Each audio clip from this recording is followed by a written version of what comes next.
നമസ്കാരം. പല ആളുകളും പറയാറുണ്ട് പയറുവർഗ്ഗങ്ങൾ, പരിപ്പ് വർഗ്ഗങ്ങൾ, കപ്പയൊക്കെ കഴിച്ചു കഴിഞ്ഞിട്ടുണ്ടെങ്കിൽ ഗ്യാസിൻ്റെ ഇഷ്യൂസ് ആണെന്നുള്ളത്. നമുക്കറിയാം ഈ പയറുവർഗ്ഗങ്ങളും പരിപ്പ് വർഗ്ഗങ്ങളൊക്കെ നമ്മൾ കൂടുതലായിട്ടും ഈ ആരോഗ്യകരമായിട്ടുള്ള ഭക്ഷണത്തിൽ ഉൾപ്പെടുത്തുന്നതാണ്. അതുകൊണ്ടാണ് നമ്മൾ തടി കുറയ്ക്കാൻ വേണ്ടിയിട്ടൊക്കെ അല്ലെങ്കിൽ ഡയറ്റ് ചെയ്യാനൊക്കെ വേണ്ടിയിട്ട് ഇത്തരത്തിലുള്ള പയറുവർഗ്ഗങ്ങളൊക്കെ കൂടുതലായിട്ട് ഭക്ഷണത്തിൽ ഉൾപ്പെടുത്താറുണ്ട്. എന്നാൽ ഇങ്ങനെയുള്ള ഭക്ഷണങ്ങൾ കഴിക്കുമ്പോഴോ നമുക്ക് വയറ് വീർക്കുക, വയറിന് സ്തംഭനം അനുഭവപ്പെടുക, ഇങ്ങനെ ഏമ്പക്കായിട്ട് ഗ്യാസ് പുറത്തേക്ക് വരിക, ഇങ്ങനെയുള്ള പ്രശ്നങ്ങളൊക്കെ കാണിക്കാറുണ്ട്. അപ്പോൾ എന്തുകൊണ്ടാണ് നമുക്ക് ഇത്തരത്തിൽ പയറുവർഗ്ഗങ്ങൾ, പരിപ്പ് വർഗ്ഗങ്ങളൊക്കെ കഴിക്കുമ്പോൾ ഗ്യാസിൻ്റെ ബുദ്ധിമുട്ടുകൾ വരുന്നത് എന്തുകൊണ്ടാണ്? അതുപോലെ തന്നെ ഹൈപ്പോ അസിഡിറ്റി, അതുപോലെ ഹൈപ്പർ അസിഡിറ്റി ഒക്കെ വരാനുള്ള കാരണങ്ങൾ എന്തൊക്കെയാണ്? ഇത്തരത്തിലുള്ള അസിഡിറ്റി പ്രോബ്ലം ഉള്ള ആളുകൾ ശ്രദ്ധിക്കേണ്ട കാര്യങ്ങൾ എന്തൊക്കെയാണ്? തുടങ്ങിയ കാര്യങ്ങളാണ് ഇന്ന് വീഡിയോയിലൂടെ പറയുന്നത്. ഞാൻ doctor Semiya, doctor Basil's homeo hospital, Pandikkad, Malappuram ജില്ല.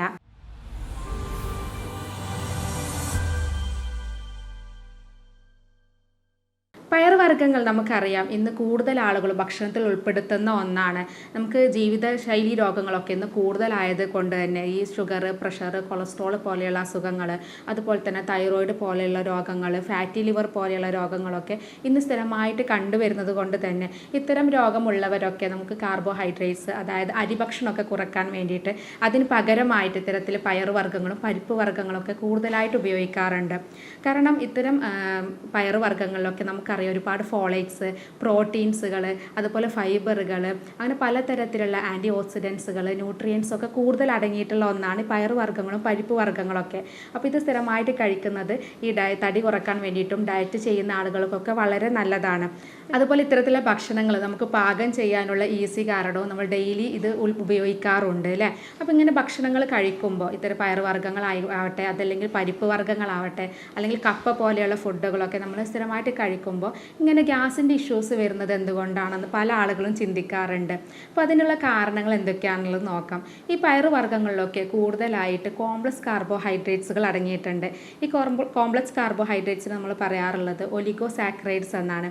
ഈ ഒലിഗോസാക്കറൈഡ്സുകൾ നമുക്ക് കൂടുതലായിട്ട് ദഹിപ്പിക്കാൻ വേണ്ടിയിട്ട് കുറേ ടൈം എടുക്കും. നമ്മുടെ ശരീരത്തിലുള്ള ബാക്ടീരിയകൾക്ക് വളരെ പ്രയാസപ്പെട്ടിട്ടാണ് ഇത്തരം സാക്കറൈഡ്സുകൾ, ഒലിഗോസാക്കറൈഡ്സുകൾ ദഹിപ്പിക്കുക. അപ്പോൾ കൂടുതൽ സമയം എടുക്കുന്നത് കൊണ്ട് തന്നെ ഇത്തരം ദഹനം നടക്കുന്ന സമയത്ത് കൂടുതലായിട്ട് ഗ്യാസ് പുറത്തേക്ക് തള്ളിവിടും. അതുകൊണ്ടാണ് നമുക്ക് കൂടുതൽ ഗ്യാസിൻ്റെ ഇഷ്യൂസ് കാണിക്കുന്നത്. അതുപോലെ തന്നെ ഇത്തരം ഫുഡുകൾ ഞാൻ നേരത്തെ പറഞ്ഞു ഒരുപാട് ഫൈബറുകളുണ്ട്. അപ്പോൾ ഈ ഫൈബറുകൾ ദഹിപ്പിക്കുന്ന സമയത്തും ഒരുപാട് ഗ്യാസുകൾ പുറത്തേക്ക് വരാനുള്ള സാധ്യതയുണ്ട്. അതുപോലെ ഇത്തരം പയറുവർഗ്ഗങ്ങളിൽ ലെക്റ്റിൻ പറയുന്ന പ്രോട്ടീൻസ് ഉണ്ട്. ഈ ലെക്റ്റിന് നമ്മുടെ കാർബോഹൈഡ്രേറ്റ്സ് ആയിട്ട് സംയോജിച്ച് വരുന്ന ഭക്ഷണം നമുക്ക് കൂടുതലായിട്ട് ദഹിപ്പിക്കാൻ ബുദ്ധിമുട്ടാണ്. അപ്പോൾ ഇത് കൂടുതൽ സമയമെടുത്ത് ദഹനം നടക്കുന്നത് കൊണ്ട് തന്നെ ആ സമയത്തും കൂടുതലായിട്ട് ഗ്യാസ് പുറത്തേക്ക് വിടും. അപ്പോൾ പ്രധാനമായിട്ട് ഇത്തരത്തിൽ ഈ 3 കാരണങ്ങൾ കൊണ്ടാണ് പയറുവർഗ്ഗങ്ങളും പരിപ്പ് വർഗ്ഗങ്ങളൊക്കെ നമ്മൾ സ്ഥിരമായിട്ട് കഴിക്കുമ്പോൾ ഈ ഗ്യാസിൻ്റെ ഇഷ്യൂസ് കാണിക്കുന്നത്. അപ്പോൾ ഇത്തരത്തിൽ പയറുവർഗ്ഗങ്ങളൊക്കെ കഴിക്കുമ്പോൾ അങ്ങനെ ഗ്യാസ് ഇല്ലാതിരിക്കാൻ വേണ്ടിയിട്ട് നമുക്ക് ശ്രദ്ധിക്കേണ്ട കുറച്ച് കാര്യങ്ങൾ പറഞ്ഞു തരാം. അതിലാദ്യം നമ്മൾ ശ്രദ്ധിക്കേണ്ടത് മിതമായിട്ടുള്ള അളവിൽ കഴിക്കുക. അതുപോലെ തന്നെ വളരെ സമയമെടുത്ത് നന്നായിട്ട് ചവച്ചരച്ച് കഴിക്കുക. അതിൻ്റെ കൂടെ തന്നെ നമ്മൾ ശ്രദ്ധിക്കേണ്ടത് ഈ പയറുവർഗ്ഗങ്ങൾ നമ്മൾ തലേ ദിവസം വെള്ളത്തിലിട്ട് കുതിർത്ത് വെച്ചിട്ട് നമ്മൾ രാവിലെ വേവിച്ചെടുക്കുന്നതാണ് വളരെ നല്ലതാണ്. അതുപോലെ തന്നെ ഇത്തരം പയറുവർഗ്ഗങ്ങളും പരിപ്പ് വർഗ്ഗങ്ങളൊക്കെ നമ്മൾ പാകം ചെയ്യുന്ന സമയത്ത് ഇത് പെട്ടെന്ന് ദഹിക്കാനൊക്കെ വേണ്ടിയിട്ട് നമ്മൾ ഇതിലേക്ക് കുറച്ച് സ്പൈസസുകളും ഹെർബ്സുകളൊക്കെ ആഡ് ചെയ്യുന്നത് നല്ലതാണ്.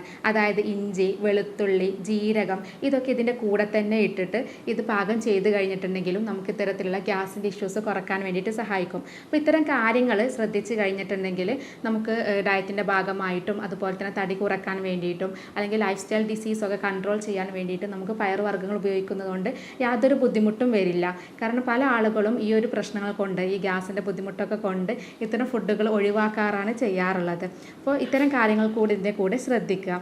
അതുപോലെ തന്നെ ഗ്യാസിൻ്റെ കൂടെ തന്നെ ഇപ്പോൾ പല ആളുകളും പറയുന്ന ബുദ്ധിമുട്ടാണ് ഹൈപ്പർ അസിഡിറ്റി അല്ലെങ്കിൽ ഹൈപ്പോ അസിഡിറ്റി പോലെയുള്ള ബുദ്ധിമുട്ടുകൾ. നമുക്കറിയാം അസിഡിറ്റി 2 തരത്തിൽ വരുന്നുണ്ട്. ഹൈപ്പർ ആയിട്ടും വരുന്നുണ്ട്, ഹൈപ്പോ ആയിട്ടും വരുന്നുണ്ട്. നമുക്കറിയാം ഹൈപ്പർ അസിഡിറ്റി എന്ന് പറയുന്നത് ഇന്ന് മിക്ക ആളുകളും ആളുകളിലും കാണുന്ന ഒന്നാണ്. അതായത് ആസിഡിൻ്റെ ഉൽപ്പാദനം കൂടുതലായിട്ട് നമ്മുടെ സ്റ്റൊമക്കിൽ, നമ്മുടെ വയറിൻ്റെ ഭാഗത്ത് കൂടുതലായിട്ട് ആസിഡ് ഉൽപ്പാദിപ്പിച്ച് കഴിഞ്ഞാൽ വരുന്ന ഒരു അവസ്ഥയാണ് നമ്മൾ ഹൈപ്പർ അസിഡിറ്റി എന്ന് പറയുന്നത്. ഇങ്ങനെ അസിഡ് കൂടുതലായിട്ട് ഉൽപ്പാദിപ്പിച്ച് കഴിഞ്ഞാൽ നമുക്ക് പലതരത്തിലുള്ള ബുദ്ധിമുട്ട് വരാം. ഇങ്ങനെ അസിഡിറ്റി കൂടുതൽ കഴിഞ്ഞാൽ നമ്മുടെ വയറിലുള്ള നല്ല ബാക്ടീരിയകളെ നശിപ്പിക്കാം. അതല്ലെങ്കിൽ നമുക്ക് ഭക്ഷണം കഴിച്ച ഉടനൊക്കെ കിടക്കുന്ന സമയത്ത് നമുക്ക് വയറിൻ്റെ ഉള്ളിലുള്ള ഫുഡുകൾ മേലോട്ട് കയറി GERD എന്ന് പറയും. ഇങ്ങനെ ആസിഡ് റിഫ്ലക്സ് പോലെയുള്ള ബുദ്ധിമുട്ടുകൾ വരാം, നെഞ്ചിരിച്ചിൽ വരാം, പുളിച്ച് തികട്ടൽ, ഇങ്ങനെയുള്ള ബുദ്ധിമുട്ടുകളൊക്കെ ഹൈപ്പർ അസിഡിറ്റി ഉള്ള ആളുകളിൽ കണ്ടുവരാറുണ്ട്. എന്നാൽ ഹൈപ്പർ അസിഡിറ്റി പോലെ തന്നെ ഇന്ന് കൂടുതൽ ആളുകളും കണ്ടുവരുന്ന ഒന്നാണ് ഹൈപ്പോ അസിഡിറ്റി. അതായത് നമ്മുടെ ആമാശയത്തിലുള്ള ആസിഡിൻ്റെ ഉൽപ്പാദനം കുറയുന്ന അവസ്ഥയാണ് ഹൈപ്പോ അസിഡിറ്റി എന്ന് പറയുന്നത്. ഇത് നമ്മൾ ഹൈപ്പോക്ലോർഹൈഡ്രിയ എന്നും പറയാറുണ്ട്. നമുക്കറിയാം നമ്മുടെ വയറിൻ്റെ ഭാഗത്ത് ഹൈഡ്രോക്ലോറിക് ആസിഡ് ഉൽപ്പാദിപ്പിക്കുന്നുണ്ട്.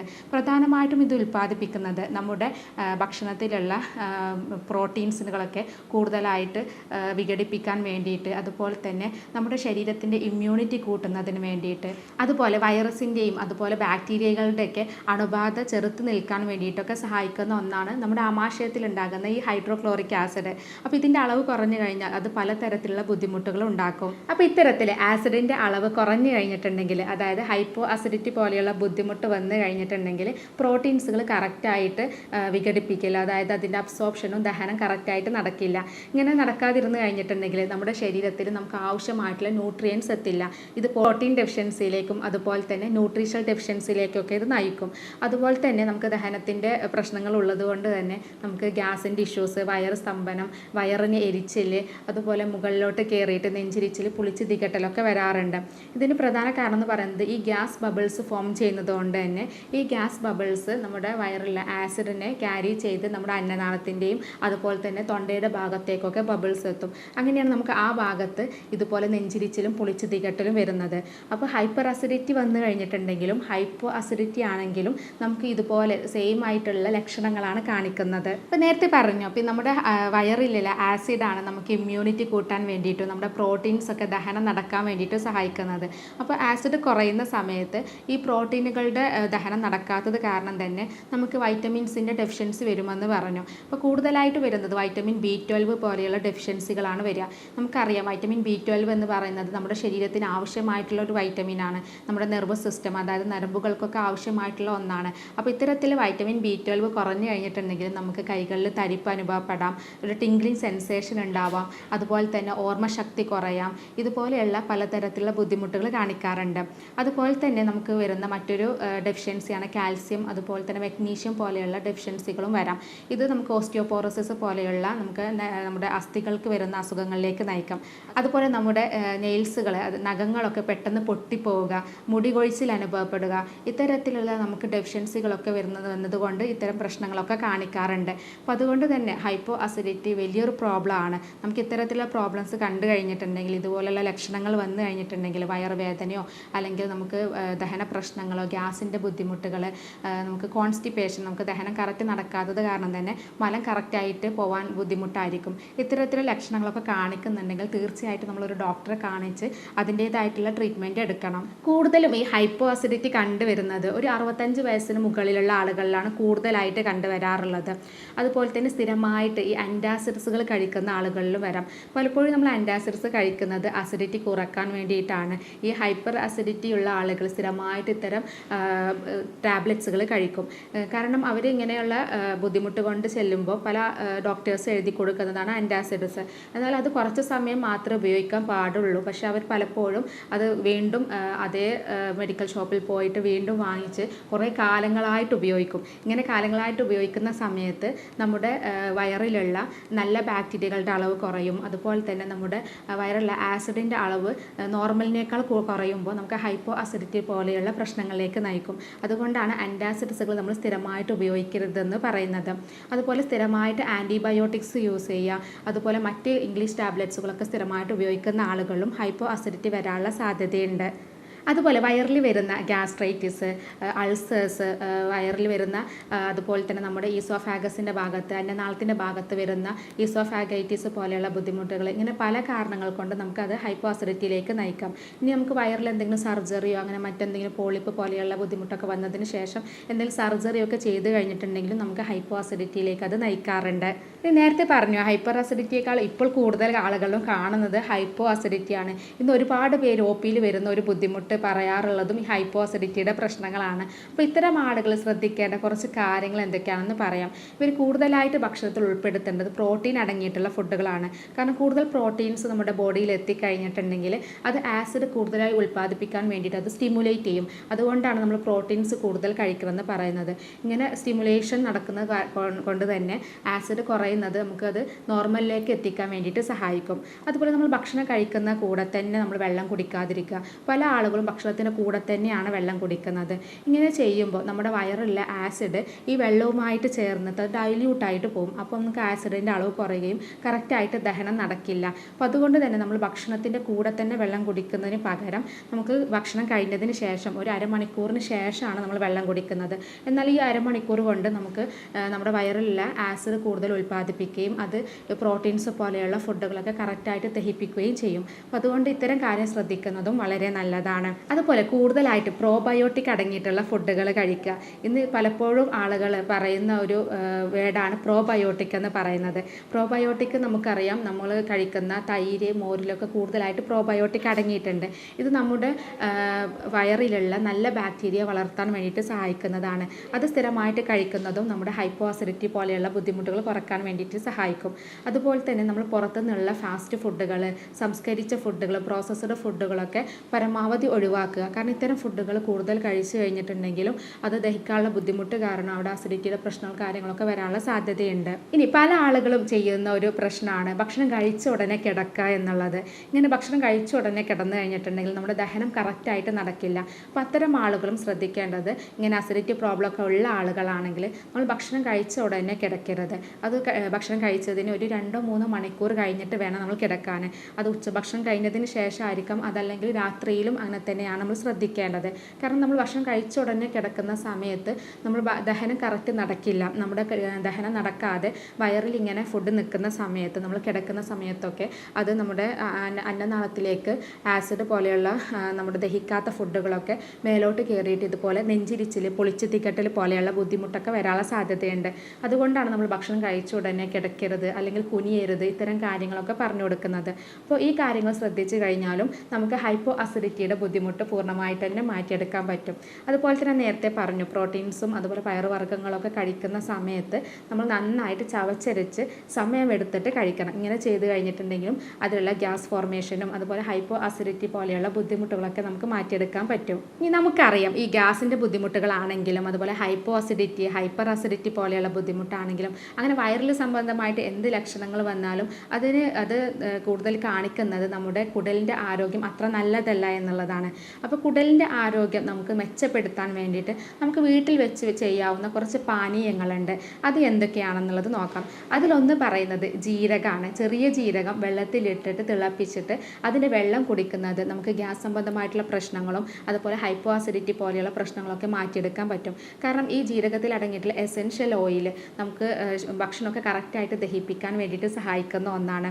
അതുപോലെ തന്നെയാണ് കായം. കായം നമ്മൾ കുറച്ച് തിളപ്പിച്ചാറിയ വെള്ളത്തിൽ നന്നായിട്ട് അലിയിച്ച് ഒരു ടീസ്പൂണ് കുടിക്കുന്നതും നമുക്ക് വയറ് സംബന്ധമായിട്ടുള്ള പ്രശ്നങ്ങളൊക്കെ, ഗ്യാസിൻ്റെ ഇഷ്യൂസ് ഉണ്ടെങ്കിൽ അല്ലെങ്കിൽ വയറ് വേദന, നെഞ്ചിരിച്ചിൽ, ശ്വാസം എടുക്കാൻ ബുദ്ധിമുട്ട്, ഇങ്ങനെയുള്ള ബുദ്ധിമുട്ടൊക്കെ ഉണ്ടെങ്കിൽ അത് പൂർണ്ണമായിട്ട് തന്നെ മാറ്റിയെടുക്കാൻ, പെട്ടെന്ന് തന്നെ ആശ്വാസം കിട്ടാൻ വേണ്ടിയിട്ട് സഹായിക്കുന്നതാണ് ഈ കായം എന്ന് പറയുന്നത്. അതുപോലെ നമുക്ക് വീട്ടിൽ വെച്ച് ചെയ്യാവുന്ന മറ്റൊന്നാണ് അയമോദകം. അയമോദകം ഒരു ടീസ്പൂൺ എടുത്ത് ഒരു ഗ്ലാസ് വെള്ളത്തിൽ തിളപ്പിച്ച് അതിൽ കുറച്ച് കല്ലുപ്പും ചേർത്തിട്ട് കുടിക്കുന്നത് ഇതുപോലെയുള്ള ഗ്യാസിൻ്റെ ഇഷ്യൂസ് കുറക്കാൻ വേണ്ടിയിട്ട് സഹായിക്കും. അതുപോലെ മറ്റൊന്നാണ് മോര്. നമ്മൾ നേരത്തെ പറഞ്ഞു പ്രോബയോട്ടിക് ആയതുകൊണ്ട് തന്നെ മോരിൻ്റെ കൂടെ കുറച്ച് കറിവേപ്പില നന്നായിട്ട് പേസ്റ്റ് രൂപത്തിലാക്കി അത് മിക്സ് ചെയ്തിട്ട് ഇത് മോര് കുടിക്കുന്നതും നല്ലതാണ്. അതുപോലെ ഇഞ്ചി ചായ, ഇഞ്ചിയിട്ട് തിളപ്പിച്ചിട്ടുള്ള വെള്ളം, വെളുത്തുള്ളി തിളപ്പിച്ചിട്ടുള്ള വെള്ളം, ഇത്തരം പാനീയങ്ങളൊക്കെ നമ്മൾ സ്ഥിരമായിട്ട് ഉപയോഗിച്ച് കഴിഞ്ഞാൽ ഇങ്ങനെയുള്ള ഗ്യാസിൻ്റെ ഇഷ്യൂസും അതുപോലെ തന്നെ വയറ് സംബന്ധമായിട്ടുള്ള പ്രശ്നങ്ങളൊക്കെ നമുക്ക് താൽക്കാലികമായിട്ട് തന്നെ മാറ്റിയെടുക്കാൻ പറ്റും. ഇനി പല ആളുകളും ഇത്തരത്തിലുള്ള ലക്ഷണങ്ങൾ കാണിക്കുമ്പോൾ അടുത്തുള്ള ഏതെങ്കിലും മെഡിക്കൽ ഷോപ്പിൽ പോയിട്ട് എന്തെങ്കിലും മെഡിസിൻസ് ഒക്കെ വാങ്ങിക്കഴിക്കും. അതല്ലെങ്കിൽ നമ്മൾ വീട്ടിൽ വെച്ച് ചെയ്യുന്ന കുറച്ച് കാര്യങ്ങളൊക്കെ ചെയ്ത് അത് മാറ്റിയെടുക്കുകയാണ് ചെയ്യാറുള്ളത്. എന്നാൽ നമുക്ക് സ്ഥിരമായിട്ട് ഇത്തരത്തിലുള്ള ബുദ്ധിമുട്ടുകൾ വരുന്നുണ്ട്, അല്ലെങ്കിൽ നമ്മൾ വീട്ടിൽ വെച്ച് ചെയ്യുന്ന പൊടിക്കൈകളൊക്കെ ചെയ്തിട്ടും നമുക്ക് പ്രശ്നങ്ങൾ മാറുന്നില്ല എങ്കിൽ തീർച്ചയായിട്ടും നമ്മളൊരു ഡോക്ടറെ കാണിക്കണം. കാരണം ഇത്തരത്തിലുള്ള ഗ്യാസിൻ്റെ ഇഷ്യൂസും ഹൈപ്പോ അസിഡിറ്റി, ഹൈപ്പർ അസിഡിറ്റി ഒക്കെ മറ്റ് പല രോഗങ്ങൾ കൊണ്ട് വരാം. നമുക്ക് അന്നനാളത്തിൻ്റെ ബുദ്ധിമുട്ട് കൊണ്ട് അവിടെയുള്ള പ്രശ്നങ്ങൾ കൊണ്ടുവരാം, അല്ലെങ്കിൽ നമ്മുടെ ആമാശയത്തിലെ പ്രശ്നങ്ങൾ കൊണ്ടോ അല്ലെങ്കിൽ കുടലിൻ്റെ പ്രശ്നങ്ങൾ കൊണ്ടൊക്കെ വരാം. കാരണം നമുക്ക് നമ്മുടെ അന്നനാളത്തിൽ വരുന്ന oesophagitis, GERD gastro oesophageal reflux disease, വയറിൽ വരുന്ന ഗ്യാസ്ട്രൈറ്റിസ്, ഗ്യാസ്ട്രിക് അൾസർ, അതുപോലെ IBS ഇറിറ്റബിൾ ബവൽ ഡിസീസ് പോലെയുള്ള അസുഖങ്ങൾ, ഇങ്ങനെ പല അസുഖങ്ങൾ കൊണ്ട് നമുക്ക് ഇത്തരത്തിലുള്ള പ്രശ്നങ്ങൾ കാണിക്കാം. കാരണം നമുക്കറിയാം നമ്മുടെ ദഹന വ്യവസ്ഥ എന്ന് പറയുന്നത് അത്രയും വലിയൊരു സിസ്റ്റമാണ്. നമ്മുടെ വായ മുതൽ മലദ്വാരം വരെ നീണ്ടു കിടക്കുന്ന ഒരു സിസ്റ്റമാണ്. അപ്പോൾ ആ സിസ്റ്റത്തിൻ്റെ ഭാഗത്ത് എന്തൊരു പ്രശ്നം വന്നു കഴിഞ്ഞാലും നമുക്ക് ഇത്തരത്തിലുള്ള ഗ്യാസിൻ്റെ ഇഷ്യൂസ് കാണിക്കും. അപ്പോൾ അതുകൊണ്ട് തന്നെ നമുക്ക് ഇത്തരം രോഗങ്ങളുണ്ടോ എന്നുള്ളത് നമ്മളൊരു ഡോക്ടറെ കാണിച്ച് കറക്റ്റായിട്ടുള്ള രോഗനിർണയം നടത്തണം. അത് നമുക്ക് എൻഡോസ്കോപ്പി വഴി ചെയ്യാം, അതല്ലെങ്കിൽ H. പൈലോറി ഇൻഫെക്ഷൻ ഉണ്ടോ എന്ന് അറിയാൻ വേണ്ടിയിട്ട് ബ്ലഡ് ടെസ്റ്റുകൾ ചെയ്യാം. ഇങ്ങനെയുള്ള പല ടെസ്റ്റുകൾ ചെയ്ത് കഴിഞ്ഞാലും നമുക്കതറിയാൻ പറ്റും. അതുപോലെ നമുക്ക് കുടലിൽ എന്തെങ്കിലും ഇൻടോളറൻസുകൾ, ഫുഡിനോട് അലർജി ഉണ്ടോ, ഫുഡ് ഇൻടോളറൻസ് ഉണ്ടോ എന്നൊക്കെ അറിയാൻ വേണ്ടിയിട്ടുള്ള IgE ടെസ്റ്റുകളൊക്കെ നമുക്ക് ചെയ്യാം. ഇത്തരം ടെസ്റ്റുകളൊക്കെ ചെയ്ത് കഴിഞ്ഞാൽ എന്തെങ്കിലും അസുഖങ്ങൾ ഉണ്ടെന്ന് അറിഞ്ഞു കഴിഞ്ഞാൽ നമുക്ക് അതിനനുസരിച്ചുള്ള ചികിത്സ കൊടുത്താൽ പൂർണ്ണമായിട്ട് തന്നെ ഇത്തരം അസുഖങ്ങൾ മാറ്റിയെടുക്കാൻ പറ്റും. ഇനി ചികിത്സയിലേക്ക് വരികയാണെങ്കിൽ നമ്മളിവിടെ ചെയ്യുന്നത് ഇതിൻ്റെ ഇത്തരം ബുദ്ധിമുട്ടുകൾ ഹൈപ്പോ അസിഡിറ്റി ആണെങ്കിലും അതുപോലെ തന്നെ കുടൽ സംബന്ധമായിട്ടുള്ള പ്രശ്നങ്ങളൊക്കെ എന്തുകൊണ്ടാണ് വരുന്നതെന്ന് മനസ്സിലാക്കി അതിനനുസരിച്ചുള്ള ഒരു കോൺസ്റ്റിറ്റ്യൂഷണൽ ട്രീറ്റ്മെൻറ്റാണ് നമ്മൾ കൊടുക്കുന്നത്. രോഗിയുടെ ശാരീരികവും മാനസികവുമായിട്ടുള്ള കാര്യങ്ങൾ പഠിച്ച് യൂറോപ്യൻ നിർമ്മിത സോഫ്റ്റ്വെയറുകൾ ഉപയോഗിച്ചാണ് രോഗനിർണയവും അതുപോലെ തന്നെ മരുന്ന് നിർണയവും നടത്തുന്നത്. ജർമ്മനിയിൽ നിന്ന് ഇറക്കുമതി ചെയ്യുന്ന പൊട്ടൻസി മരുന്നുകളാണ് നമ്മളിവിടെ ഉപയോഗിക്കുന്നത്. അതുകൊണ്ട് തന്നെ ഇത്തരം അസുഖങ്ങൾ നമുക്ക് പൂർണ്ണമായിട്ട് തന്നെ മാറ്റിയെടുക്കാൻ പറ്റാറുണ്ട്. അപ്പോൾ ഇത്തരം ചികിത്സാ രീതിയെക്കുറിച്ച് അറിയാനും ഇത്തരം അസുഖങ്ങളെക്കുറിച്ച് എന്തെങ്കിലും ഡൗട്ടുകളൊക്കെ ഉണ്ടെങ്കിൽ താഴെ കാണുന്ന നമ്പറിൽ കോൺടാക്റ്റ് ചെയ്യാവുന്നതാണ്. സ്നേഹത്തോടെ doctor Semiya, doctor Basil's homeo hospital, Pandikkad, Malappuram ജില്ല.